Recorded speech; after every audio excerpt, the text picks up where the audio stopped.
Hi, my name is Dave Troughton and I'm a registered physiotherapist. I work at the Joint Replacement Clinic and I work with people who have advanced osteoarthritis who are getting prepared for joint replacement surgery. I do preoperative education and assessments, and we help people to be in the best possible condition, so we call it surgical optimization. One of the things that we do here is something called prehab education, which is introducing the idea that you don't have to wait until after your surgery to start your rehabilitation. You can start your rehabilitation now, because you're going to have to use walking aids after the surgery, and why not start using your walking aids now? So when we work with people with advanced osteoarthritis of the knee or the hip, well, oftentimes they have arthritis in their back, or they have chronic low back pain or spinal stenosis, or they may have arthritis in other joints of their body. So yes, we do definitely work with people with back pain. I actually, as an assessment tool, I ask people, when you go shopping, do you use a shopping cart? And they say yes. And I say, why do you use a shopping cart? Well, it helps with my low back pain. So as soon as somebody has said that to me, it gives me an idea that they would benefit from using something to take the weight off of their back. What that means is they're going to take the weight through their arms, and that's what leads us to this whole concept now of quadruped walking. When I was in rehab school, I actually remember it now. There's tripod walking, there's this, but it was all in the context of people who had a disability. It wasn't taught in the context of ability. And so what I've learned from you is when you're 14 years old and you're told you can't do something, that just doesn't register. It's like, no, I'm going to focus on what I can do. I don't really care what I can't do.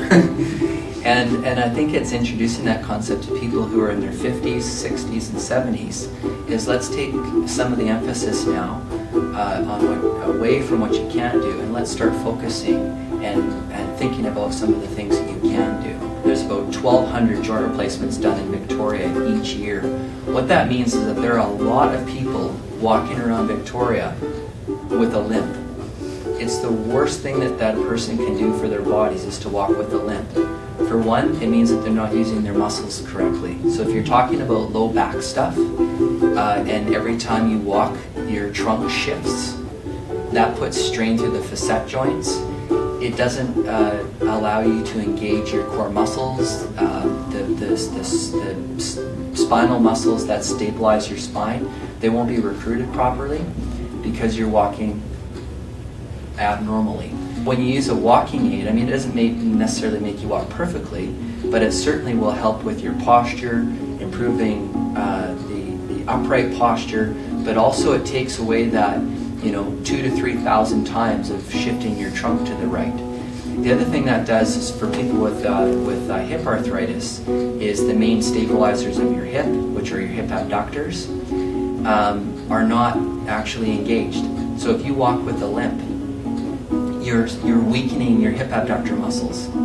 If you walk with SideStix, long distances, you're engaging your hip abductor muscles. So when people say, well, it's really important you strengthen your hip abductors in preparation for surgery, they immediately think of hip abductor exercises, which usually are lying on a bed and lifting your leg out to the side. My experience is that most people don't think of using SideStix to strengthen their hip abductors because it will make them walk with no limp, which means that they will engage their hip abductors as much as they possibly can with the arthritic joint that they have. So when I tell people these, explain it to people this type of way, people seem to be more interested in making that kind of change, in starting to use SideStix or walking poles or a cane, because they see that they start to understand that it's for strengthening, it's for pain management, it's to help with their posture and all those kind of benefits that they would get from it. And they don't have to wait to have major joint surgery to get some of the benefits that they will get out of the major joint surgery, which is to walk with no limp.